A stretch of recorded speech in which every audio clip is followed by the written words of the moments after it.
Always tracking, always alerting. Storm Team 8. It's not a bad start to our Saturday out there, and we're in for some changes today compared to where we have been the last several days.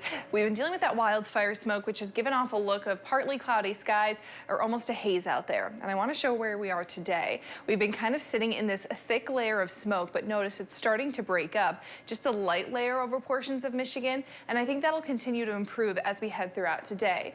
Our air quality this morning sitting in that moderate level, but it is a little bit better than yesterday, so we are trending in the right direction. Just a few days ago, for reference, we were in that unhealthy for sensitive group phase as well as that unhealthy phase. So definitely seeing some better signs of that improving. Here's Storm Track Live. We are dry. We do have a little bit of cloud cover to the northern portion of our state, but I think we'll manage to have a nice sunrise here. Speaking of that sunrise, less than an hour away. It's almost before 6 a.m. at this point. Crazy to think about. Temperatures today will top off near 83. It is by far the warmest of your 8-day forecast for reference.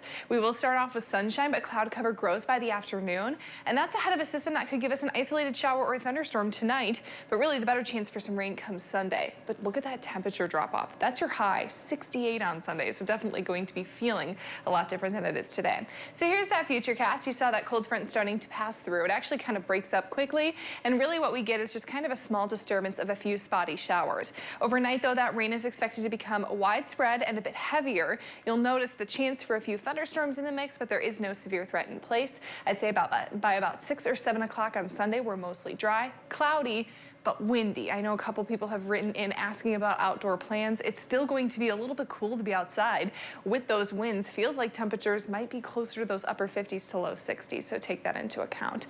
Now, those rain chances do continue for both Monday and Tuesday. We're lucky on that account. Really, it's going to become a bit more scattered throughout those days, but still, I do think we'll pick up some rain totals across the region.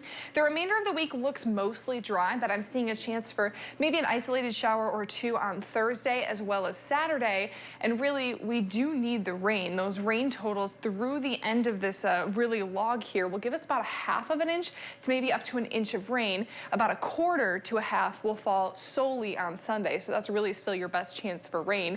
But this is going to make a dent in a drought that we've been dealing with now for a few days. We officially kind of crossed into that first level of drought, that abnormally dry phase. That's what you see in yellow.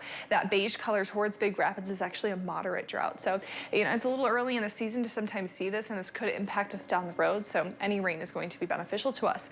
And luckily, a couple of those rain icons popping up in that 8-day forecast. As mentioned, today is the warmest of the 8-day, 83 degrees. We're tracking showers moving in at night and picking up on Sunday, becoming a bit more scattered for Monday and Tuesday. Cold though. Look at the, well, I don't want to say cold. I guess that was a little extreme, but 67 feels cold to us, and then we'll be in the 70s by the end of the week. Yeah, 67, cold. Right? Doesn't it feel that way though with rain? Like, right. Man. It's going to be dreary, but we cannot complain. I cannot complain about the rain. Right, we can't. We've had like none. I looked back. We've had about 0.02 of an inch over the last 3 weeks. And it's That's been crazy. so dry. We certainly need it. Thanks, Sarah.